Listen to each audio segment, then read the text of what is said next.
Welcome to SABC Digital News Tech Wrap, where we cover the latest and interesting tech news stories of the week.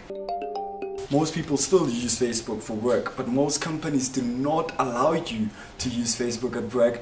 Now, Facebook is introducing an application where you can connect with your employees and employers.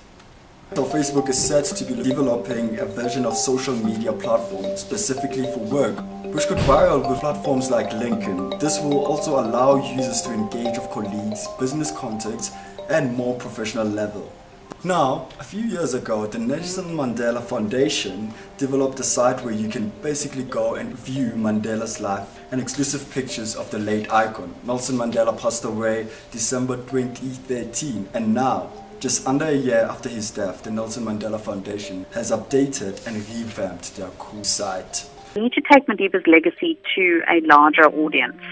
Doing that online is the best way for us to make adequate reach, and also creating a user experience that can be experienced by different audiences in the way they need. So, for instance, we have an education hub which allows learners and educators to get key information which may inform their studies or core projects they're doing. And then we have the wider public audience who are informed by the quotes of the day, the thought for the day, or key advocacy platforms. And then we have your researchers and archivists who are looking for some more in-depth detail that comes out of our databases like the speech database, the image base, etc. So essentially, having to be a digital platform to everyone meant we had to create a really interactive, very visually strong experience and allow people to easily navigate Madiba's legacy according to their needs.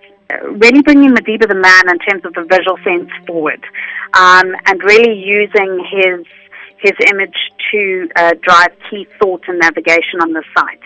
The interactive timeline is one of our key features, so it starts obviously with his birth in 1918, and the ability for the user to be able to go to a specific date or go through the timeline of his life and experience rich media content as we have available currently, which are resources we also house in the archives at the Center of Memory of the Foundation. So people can access those, use them, and look at them as they pertain to a particular year, day, or date. In addition to that, the biography allows for a multimedia experience in terms of Madiba's video biography, as well as key extracts and texts that pertain to his life in general. So those are some of the key features. In addition, the ability for us to really share our advocacy and dialogue events, because the essence of Madiba's legacy is informed by his ability to bring contestants together into safe spaces and speak, and really look at the promotion of social justice through addressing critical social issues in a fairly leveled platform and safe space, and that we're allowing for online as well. And obviously people to interact with us from a social perspective, so the social media is totally integrated into the site.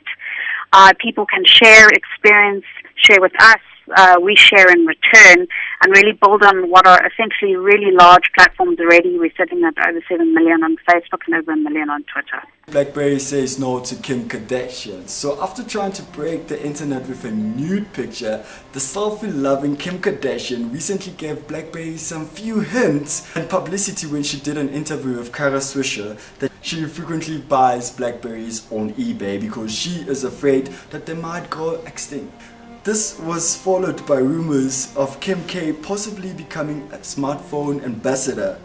But Blackberry CEO John Chen then came out to say the brand has no plans to bring the reality star on board. Chen was quoted saying, "I am not bringing celebrities on board." He further went on to say, "It's not a waste of money, but it is a question of where you should spend the money today." Sorry, Kim K.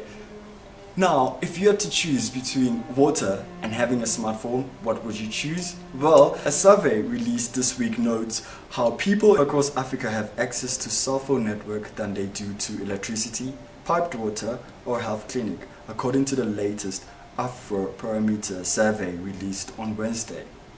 The survey titled Developing Africa's Infrastructure, The Rough Road to Better Services also highlights enormous differences between some of the 34 countries sampled.